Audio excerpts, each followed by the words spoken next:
Hello, welcome to Simran IAS. This is 7th lecture on learn by map history. इस video में हम discuss करेंगे कि कैसे जो मौर्यन एम्पायर है वो इस्टेब्लिश हुआ, सोसाइटी कैसी थी, कौन कौन से रूलर्स थे, आर्ट एंड कल्चर कैसा था और कौन कौन से सोर्सेज हैं जिससे हमें पता चलता है। सबसे पहले हम लिटरेरी सोर्सेज के बारे में पढ़ाई करेंगे कि कौन कौन से जो हमें रिसोर्सेज मिलते हैं। अर्थशास्त्र है, ये जो फर्स्ट हमारे पास जो इंडिया के राइटर का है अर्थशास्त्र, जिसे लिखने वाले कौटिल्य थे। इन्हें विष्णुगुप्त चाणक्य भी बोला जाता है। संस्कृत लैंग्वेज में लिखा गया था, वो चंद्रगुप्त मौर्य के कंटेम्प्रेरी थे। इनके बारे में पढ़ेंगे हम। इसको जो डिस्कवर किया था वो आर शर्मा शास्त्री ने 1904 में किया था। 15 बुक्स हैं। जो बुक है 3 पार्ट्स में डिवाइड है। फर्स्ट में किंग और उसकी जो मिनिस्टर ऑफ हिज काउंसिल है उसके बारे में बताया। सेकंड जो है पब्लिक को डील करना है, उसको रूल करने के लिए सिविल और क्रिमिनल लॉज के बारे में बताया। थर्ड में डिप्लोमेसी और वॉर, क्योंकि जो चाणक्य थे, विष्णुगुप्त चाणक्य थे या कौटिल्य थे, वो डिप्लोमेसी यानी कि कूटनीति के माहिर थे, तो उन्होंने इसके बारे में बताया। ये जो कौटिल्य थे वो एडवोकेट ऑफ वेलफेयर स्टेट के थे कि राजे को अपनी प्रजा की देखभाल के लिए हर वक्त तैयार रहना चाहिए। फिर गुड गवर्नेंस की बात की। इन्होंने बताया कि जो सिटी की एडमिनिस्ट्रेशन थी, जो कैपिटल सिटी पाटलिपुत्र था, उसको एडमिनिस्टर करने के लिए 6 कमेटी बनी हुई थी, जिसमें 5 मेंबर हर कमेटी में थे। सबसे पहली जो कमेटी थी हमारे पास वो थी इंडस्ट्री कमेटी थी हमारे पास। जो प्रोडक्शन ऑफ कमोडिटीज, जो चीज़ें प्रोड्यूस हुई हैं उनकी क्वालिटी क्या है रॉ मटेरियल की, वो सारा कुछ इसमें था। फिर जो फॉरेनर्स कमेटी थी, जो फॉरेनर आए हुए थे उनके बारे में, उनकी केयर कैसे करनी है। थर्ड कमेटी थी बर्थ और डेथ रजिस्ट्रेशन को लेके। ये एक टाइप की आज के टाइम की हम स्टैटिस्टिक्स मिनिस्ट्री की बात कर सकते हैं कि वो काम करती थी। फिर trade, commerce and market regulations की बात ये कमेटी देखती थी। Manufactured articles. और 6th जो कमेटी थी वो टेक्स्ट कलेक्शन देखती थी। जितनी भी जो कोई भी चीज बनी है उसकी जो 1/10 प्राइस होती थी वो एज अ टैक्स कलेक्ट करी जाती थी। तो इसमें 6 कमेटीज में जो थे टोटल 30 मेंबर्स थे। जो नेक्स्ट हमारे पास जो सोर्स आता है वो मुद्रा राक्षस है। मुद्रा राक्षस जो किताब है वो लिखी थी विशाखादत्त ने, लेकिन ये किताब काफी टाइम बाद में लिखी गई। ये गुप्त पीरियड, जो गुप्त राजे थे उनके टाइम पे लिखी गई। इसमें बताया कि कैसे चंद्रगुप्त मौर्य ने कौटिल्य की जो हेल्प से नंदास को ओवरथ्रो किया, हरा दिया।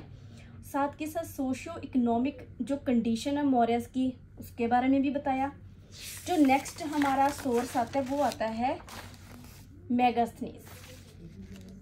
ठीक है जी। जो मेगास्थनीस है ये as a Greek ambassador India में आए। इन्होंने बुक लिखी जिसका नाम इंडिका था। ये जो बुक है वो ओरिजिनल जो है वो तो वर्क लॉस्ट हो चुका है, लेकिन कुछ जो बाद के राइटर्स हैं उन्होंने इनकी बुक में से कुछ कोट्स लिखे हैं। तो कोट्स की फॉर्म में जो कुछ वर्क हमारे पास है उससे हमें इंडिया के बारे में काफ़ी इन्फॉर्मेशन मिलती है। इन्होंने इंडिया की ज्योग्राफी के बारे में बताया कि जो इंडिया वो क्वाड्रिलेटरल यानी कि ऐसे 4 शेप्स, जो 4 साइड्स हैं उस शेप का कंट्री है। माउंटेन्स हैं, तो माउंटेन्स में बहुत सारी फ्रूट्स ट्रीज हैं, एनिमल स्पीशीज मिलती हैं। एलिफेंट्स की इंपॉर्टेंस के बारे में बताया कि जो एलिफेंट्स उनको टेम किया जाता था, ट्रेन किया जाता था और वॉर में यूज किया जाता था। इकोनॉमी की बात करते हुए बताते हैं कि इंडिया गोल्ड में रिच था। तो पुराने टाइम से इंडिया को सोने की चिड़िया भी बोला जाता था। गोल्ड में, सिल्वर में, कॉपर, आयरन, ये जो थी मेटल्स इंडिया में मिलती थी। जो प्लेन्स थे वो बहुत फर्टाइल थे और उस टाइम पे इरिगेशन यूज होती थी, तो जाहिर सी बात है एग्रीकल्चर डेवलप हो चुकी होगी। प्रिंसिपल क्रॉप्स जो थी जिन्हें हम खरीफ की या समर क्रॉप्स बोलते हैं वो राइस एंड मिलेट्स थे। रबी क्रॉप जो आज के टाइम पे भी है वीट थी, विंटर क्रॉप थी। और इंडिया बहुत सारे डिफरेंट एथनिसिटीज के लोग इंडिया में थे। स्लेवरी प्रोहिबिटेड थी, जो कि उस टाइम यूरोप में काफ़ी ज़्यादा प्रोमिनेंट थी, तो यहाँ पे प्रोहिबिटेड थी। उन्होंने जो इंडियन सोसाइटी है उसको 7 कास्ट में बताया, और जो कास्ट उन्होंने बताई वो थी philosophers, farmers, herders, artisans, military, overseas and councillors.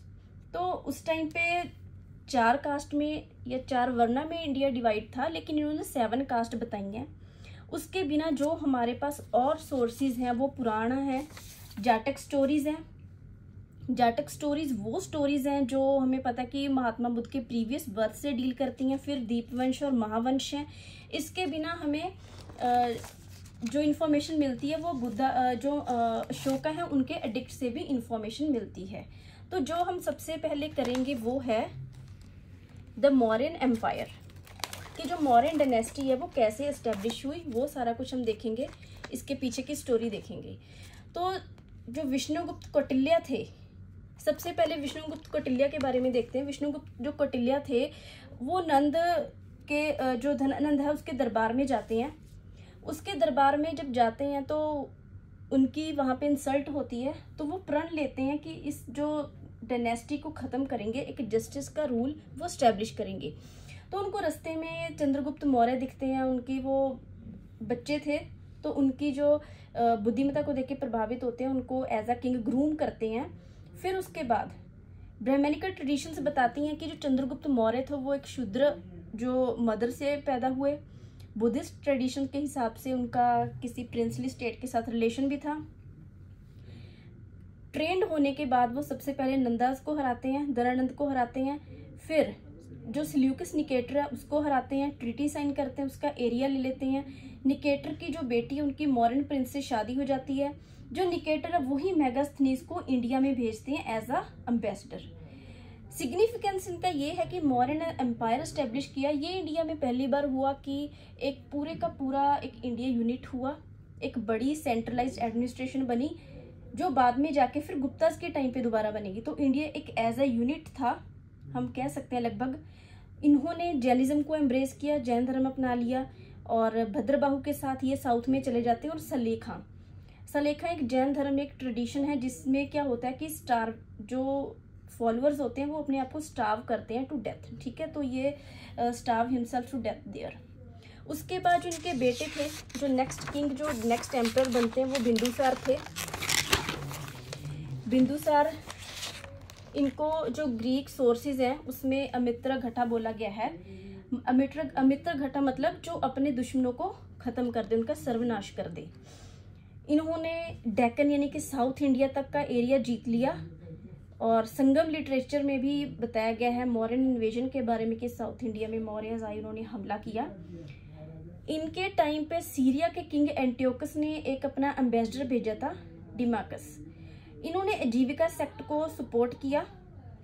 और जो गवर्नर है उज्जैन का वो किसको बनाते हैं, ये अशोक को बनाते हैं। लेकिन इसी टाइम पे क्या होता है कि तक्षशिला में रिवॉल्ट हो जाता है, जिसको दबाने के लिए ये अशोक को भेजते हैं। तो जब अशोक को दबाने के लिए ये वहाँ पे भेजते हैं, उसी टाइम पे अशोक अपने आप को उस रिवॉल्ट को दबा देते हैं और अपने आप को एज अ किंग जो है वो घोषित कर लेते हैं। तो ये कहा जाता है कि 4 साल सक्सेशन का जो है वो वॉर चलती रही। जो बिंदुसार थे वो सुसीमा को अपना किंग बनाना चाहते थे। तो ये कहा जाता है कि 99 ब्रदर्स को मार के किंग बने थे। इसमें कितनी सच्चाई है वी डोंट नो। तो काफ़ी सारे नामों से भी हमें इनके बारे में पता चला कि जो अशोक है उसके कई नाम, जैसे पियादसी हो गया, देवनप्रिय जिसका मतलब होता है कि बिलव्ड ऑफ गॉड, जिनको परमात्मा बहुत प्यार करते हैं, देवते। इन्होंने डिप्लोमेटिक रिलेशंस भेजे दूसरे कंट्रीज में अच्छे संबंध बनाने के लिए, जैसे सीरिया हो गया, इजिप्ट हो गया, मैसिडोनिया हो गया, लिबिया, अलेक्जेंडर ऑफ एपिरस। ये उनकी एडिक्ट्स में हमें लिखा हुआ मिलता है। जो मौर्यन प्रोविंस है, मौर्यन एम्पायर है, उसके 4 प्रोविंसेस थे। कौन कौन से थे? उत्तर प्रथ था, नॉर्थ वेस्ट में इसकी कैपिटल तक्षशिला थी। दक्षिण प्रथ था, सुवर्णगिरी कैपिटल थी। ईस्टर्न इंडिया ये अलग प्रोविंस था जिसकी कैपिटल तोशाली थी। अवंतीरथ था जिसकी कैपिटल उज्जैन थी। बाद में हम जब कलिंगा की लड़ाई 261 BC में हुई, जब कलिंगा को हरा देते हैं, तो वो मौर्यन एम्पायर का 5th प्रोविंस बन जाता है जिसकी जो कैपिटल थी वो तोशाली थी, या उसको धौली बोलते हैं। तो 261 में कलिंगा की वार हुई, बड़ा खून खराबा हुआ, लाखों लोगों की ना मौत हो जाती है। तो इससे जो बोला जाता है कि नदियां खून की बही थी, तो इससे जो अशोक है वो बहुत ज़्यादा परेशान हो जाते हैं। इसके बारे में 13th रॉक, 13वां जो रॉक एडिक्ट है उसमें इन्होंने वर्णन किया इस चीज़ का। अशोका ने बुद्धिज्म को इसके बाद अडॉप्ट कर लेते हैं, किसके इन्फ्लुएंस में आके? उपागुप्त के, जो एक बुद्धिस्ट मॉन्क थे। इसके बाद जो महात्मा बुद्ध अशोक जो हैं वो बुद्धिज्म को अडॉप्ट कर लेते हैं और जी जान से बुद्धिज्म के प्रचार में प्रोपेगेशन में जुट जाते हैं। मंत्री जो थे जैसे धम्मा महामात्रास थे उनको अपॉइंट करते हैं और अपने बेटी जो थी संघमित्रा, अपने बेटे जो संजो महेंद्र थे उसको श्रीलंका भेजते हैं। फिर खुद ये धर्म यात्रा के दौरान लुम्बिनी भी गए, गया भी गए, सारनाथ, श्रावस्ती, कुशीनगर, ये सभी जो भी प्लेसेस थे जो महात्मा बुद्ध से रिलेटेड थे वहाँ पे जाते हैं। और ये हमें पता है कि जो थर्ड बुद्धिस्ट काउंसिल जो थी वो 240 BC में पाटलिपुत्रा में किसने अरेंज करवाई थी? वो अशोका ने अरेंज करवाई थी, जिसे मोगली पुतीसा ने प्रिजाइड किया था और जिसमें अभिधम पिटक जो थी वो कंपाइल की गई थी। इसके बाद जो महात्मा बुद्ध की हम धम्मा पॉलिसी के बारे में पढ़ेंगे। जो धम्मा वर्ड है वो संस्कृत में धर्म वर्ड से आया है। क्योंकि ये बुद्धिज्म में कन्वर्ट हो गए थे तो इसमें उन्होंने क्या किया, एक लिबरल पॉलिसी दी। धम्मा जो थी अशोका की वो लिबरल पॉलिसी थी जिसमें उन्होंने कहा कि हाई मोरल स्टैंड रखना है, ट्रुथफुल रहना है, नॉन वायलेंस को आपको प्रैक्टिस करना है, पेशेंस होनी चाहिए, सभी धर्मों का, सभी रिलीजन का रिस्पेक्ट करना है, ब्राह्मण और जो बुद्धिस्ट मॉन्क हैं उनकी रिस्पेक्ट करनी है, डेथ सेंटेंस को एबोलिशन खत्म करने की बात की और जो भी इन अप्रोप्रिएट रिचुअल्स थे, सुपरस्टिशंस थे, उनकी जो प्रैक्टिस थी उन्होंने इसको डिस्करेज किया। और साथ ही जो अशोक थे वो धर्म शोक बन गए फ्रॉम चंदा शोका, यानी कि पियस अशोक का पवित्र अशोक बन जाते हैं। इसके बाद हम देखते हैं अशोकास के edicts, Ashoka's modern art and culture के बारे में। सबसे पहले जो इनका जो मेन फेमस है that is classification of Ashoka's inscription. Inscription क्या होता है कि किसी भी हार्ड मटेरियल पे कुछ ना कुछ लिखना, उसे इंस्क्रिप्शंस बोलते हैं। पिलर एडिक्ट मिलते हैं हमें, रॉक एडिक्ट मिलते हैं। रॉक एडिक्ट में क्या होता है कि कोई रॉक मिल गई उसके ऊपर कुछ भी लिख देना, और पिलर एडिक्ट में क्या था कि किसी रॉक को काट के पॉलिश करके उसके ऊपर कुछ लिखा जाए।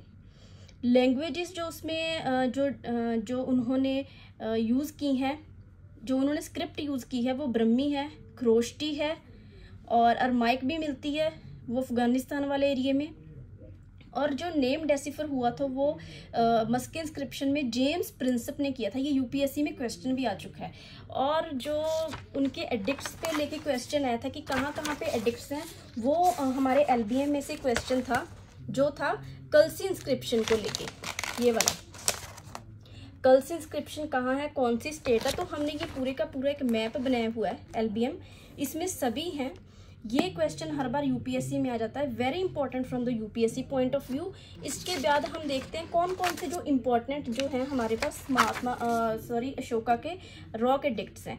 जो फर्स्ट रॉक एडिक्ट है उसमें एनिमल स्लॉटर पे बैन किया हुआ है। एक रॉक एडिक्ट में उन्होंने साउथ इंडिया की 3 डायनेस्टीज पांड्यास, सत्यापुत्रा, केरला पुत्रास को मेंशन किए। ये यूपीएससी क्वेश्चन पूछ लेती है कि कौन कौन सी डायनेस्टीज जो हैं वो साउथ इंडिया की मेंशनड है, तो ये हमें पता होना चाहिए।